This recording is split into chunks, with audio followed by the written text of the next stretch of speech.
Hello friends, आपका स्वागत है। आज हम सब मेंस्ट्रुएशन के प्रश्नों को पढ़ेंगे। ये सभी प्रश्न हमने एसएससी एग्जाम से सिलेक्ट किए हैं। इस क्रम में हमारा पहला प्रश्न है, एक धातु के गोले का व्यास 6 सेंटीमीटर है। इसे पिघलाकर एक तार बनाया जाता है। यदि तार के अनुप्रस्थ काट का व्यास 0.4 सेंटीमीटर है तो तार की लंबाई ज्ञात करो। यहाँ पर हम आपको ये बता देना चाहते हैं कि अगर हम कोई चीज पिघला कर और दूसरी चीज का निर्माण करते हैं तो दोनों की माप बराबर होगी। यहाँ पर हमको आयतन निकालना पड़ेगा, तो जो गोले का आयतन होगा वही तार का आयतन होगा। दूसरी चीज अनुप्रस्थ काट क्या होती है, ये मार्कर है। अगर इसको हम गोल गोल काटेंगे तो ये हमारी अनुप्रस्थ काट होगी। अगर इसको हम सीधा इस तरीके से फाड़ेंगे तो ये हमारी अनुदैर्ध्य काट होगी। तो जो तार है उसके अनुप्रस्थ काट का जो व्यास है वो 0.4 सेंटीमीटर है। आइए, गोले का आयतन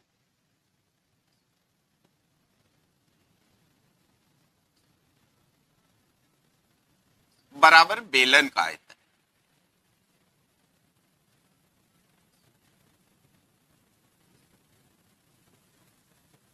गोले के आयतन का फार्मूला होता है 4/3 पाई आर क्यू।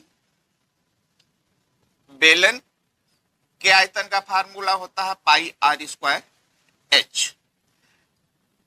इस मार्कर को हम इसको पूरा अगर नापे कि कितना है तो इसको हम लंबाई भी कह सकते हैं और इसकी ऊंचाई भी कह सकते हैं।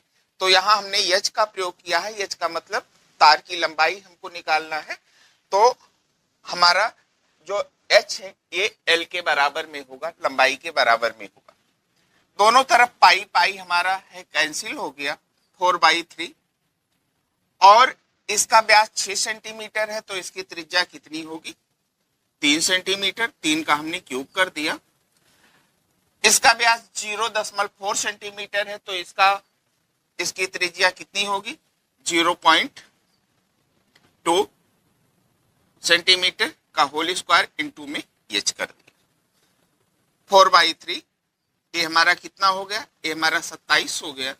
ये हमारा हो गया 0.04 इंटू में एच। एच को हम इधर रोक लेते हैं। एच बराबर इधर गुणा कर रहा है, इधर आके भाग करेगा तो हमारा कितना हो जाएगा, 27 और गुणे में 4 बटे में हमारा 3 और ये भी भाग करने के लिए पहुंच गया तो 0.04 हो गया। पॉइंट हम हटा देते हैं और यहाँ पर हम क्या करेंगे, डबल जीरो को बढ़ा देंगे, 4 से काट देंगे, 4 एकम 4, ये हमारा कितना हो गया, 100 हो गया। और हमने 27 का 100 से गुणा, इसको भी काट देते हैं, 3 एकम 3, 3 9 27 बराबर में हमारा कितना हो गया, 900 सेंटीमीटर। इसको हम मीटर में भी लिख सकते हैं। 100 सेंटीमीटर बराबर 1 मीटर, इसलिए 900 सेंटीमीटर बराबर 9 मीटर। ये आपका आंसर होगा।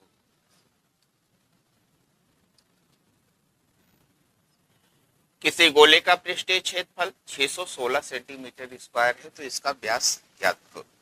सबसे पहले हम पृष्ठीय क्षेत्रफल का फार्मूला जान लेते हैं और पृष्ठीय क्षेत्रफल के फार्मूले से हम त्रिज्या को निकालेंगे, आर को निकालेंगे और जैसा जानते हैं आप के व्यास बराबर होता है 2 गुणे त्रिज्या। आइए, पृष्ठीय क्षेत्रफल गोले का लिख रहे हैं हम। पृष्ठीय क्षेत्रफल बराबर में होता है 4 पाई आर स्क्वायर। पृष्ठीय क्षेत्रफल हमारा 616, 4 पाई का मान 22/7 और आर हमको निकालना है क्योंकि हमको व्यास निकालना है, इसलिए हमको पहले त्रिज्या निकालनी पड़ेगी। यहाँ पर जो हमारा गुणा कर रहा है वो भाग करेगा और जो भाग कर रहा है वो आके इधर गुणा करेगा, इसलिए आर स्क्वायर बराबर 616 गुणे में 7 और 4 गुणे में हमारा क्या हो गया, 22 हो गया। हम काटने का प्रयास करते हैं, इसको कटेगा। सबसे पहले हम इसको देखेंगे, कटेगा, 4 एकम 4 तो 4 एकम 4 और 4 पंचे 20 और 4 चौक हमारा कितना हो गया, 16 हो गया। अब इसको देखते हैं, ये 22 एकम 22 और 22 सत्ते 154 हो गया। ये बराबर में हमारा 7 गुणे 7 हो गया, बराबर में कितना हो गया 49 हो गया। इसलिए आर बराबर, आर के ऊपर स्क्वायर है, स्क्वायर को उधर दे देंगे तो 49 हमारा वर्ग मूल में आ जाएगा। ये हमारा वर्गमूल का साइन लगाया 49 के ऊपर, हमारा कितना हो गया 7 सेंटीमीटर। अतः व्यास बराबर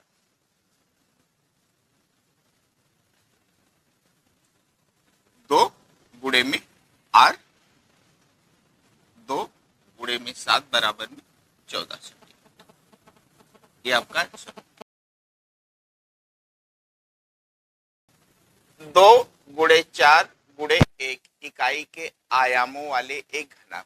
इसका मतलब है कि लंबाई, चौड़ाई, ऊंचाई, आयामों वाले एक घनाभ को पिघलाकर एक घन बनाया जाता है। इस नए बने घन का कुल पृष्ठीय क्षेत्रफल ज्ञात करो। घन का पृष्ठीय क्षेत्रफल ज्ञात करने के लिए हमको घन की भुजा का ज्ञात होना आवश्यक है, और घनाभ को पिघलाकर घन बनाया जाता है, इसलिए जो है घन का आयतन और घनाभ का आयतन दोनों बराबर होगा। लिखेंगे हम यहाँ पर घन का आयतन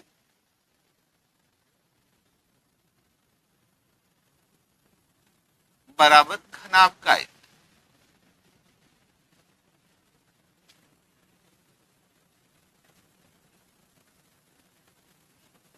घन का आयतन होता है भुजा क्यूब, भुजा को हम ए से डिनोट करते हैं, ए क्यूब कर दिया हमने। और घनाभ का आयतन होता है लंबाई गुणे चौड़ाई गुणे ऊंचाई। जैसा हमने आपको यहाँ बताया कि लंबाई, चौड़ाई और ऊंचाई लिखी हुई है, तो हमने कर दिया यहाँ पर 2 गुणे 4 गुणे में 1, ए क्यूब बराबर हमारा कितना हो गया 8। इसलिए ए बराबर हमारा क्यूब रूट कर दिया, कितना निकला है 2 सेंटीमीटर। अब हमको नए बने घन का पृष्ठीय क्षेत्रफल ज्ञात करना है, अतः पृष्ठीय क्षेत्रफल बराबर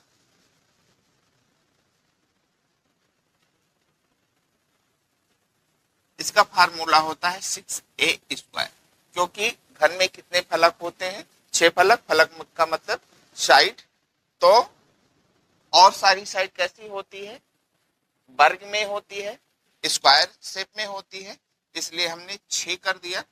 और हमने ए का मान कितना निकाला है 2 का स्क्वायर, ये 6 और गुणे में 4 बराबर में हमारा कितना हो गया 24 सेंटीमीटर स्क्वायर।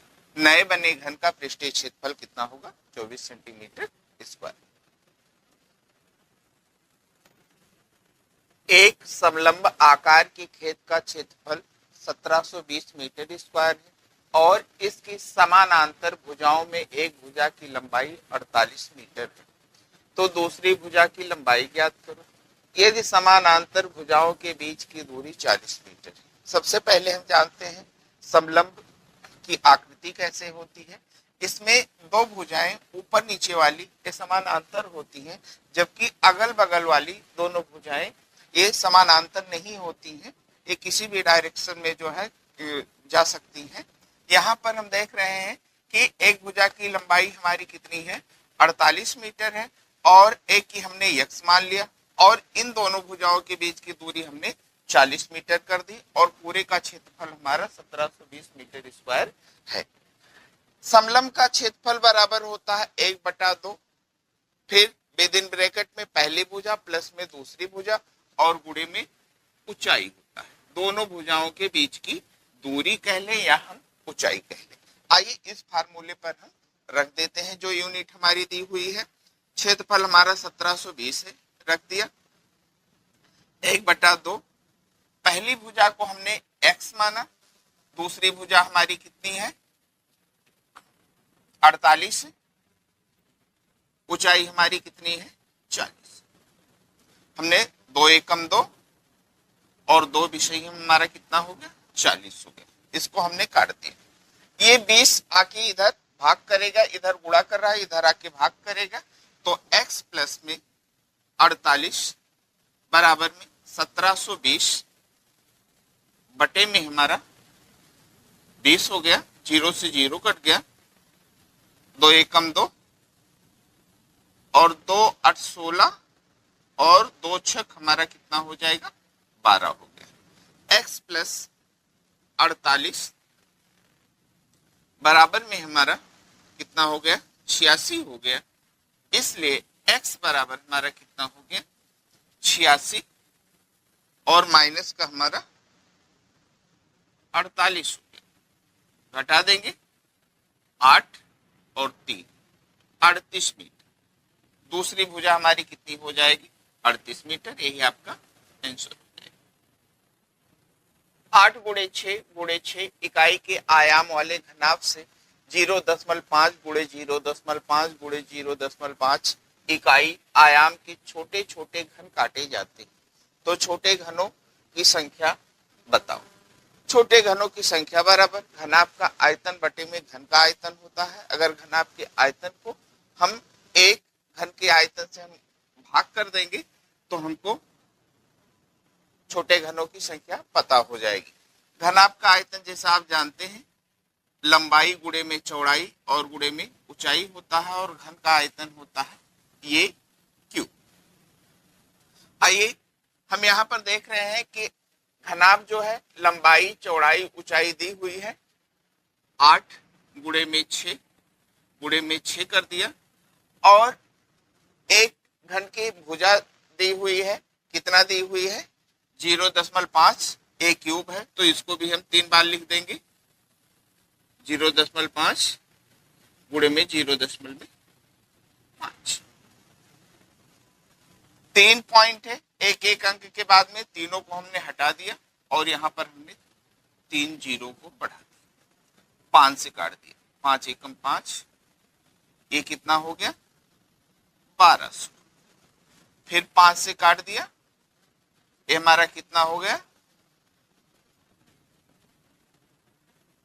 240। फिर हमने 5 एकम 5 और इसको काट दिया 48। अब हम देखते हैं 8 छक 48 और गुणे में 48 हमारा कितना हो जाएगा। गुणा करने पर हमको 2304 घन प्राप्त। छोटे घनों की संख्या कितनी होगी 2304। ये आपका आंसर।